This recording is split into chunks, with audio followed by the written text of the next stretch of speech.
O snipe. O que é o snipe? A classe snipe? O casco snipe?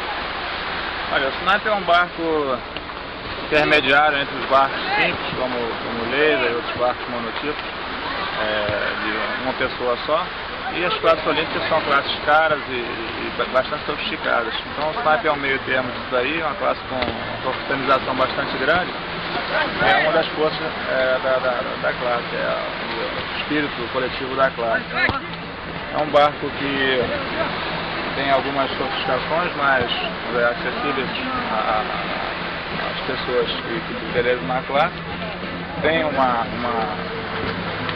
possibilidade de você fazer um barco adaptado a você. Você pode ter intolerâncias na regra que permitem que você trabalhe o seu barco. E acho que isso é bastante, no meu ver, bastante gostoso, poder adaptar o seu barco do seu jeito. Foi mais ou menos o que a gente fez com esse barco, e algumas modificações em relação aos barcos mais tradicionais, que são o cockpit bastante estanque, fechado dos lados, na frente e atrás, que faz com que o barco seja bastante fácil para desvirar. E o casco e cockpit em fibra de vidro, para facilitar a manutenção, um convés de madeira, que é para manter a beleza do barco. Mas um layout bastante eficiente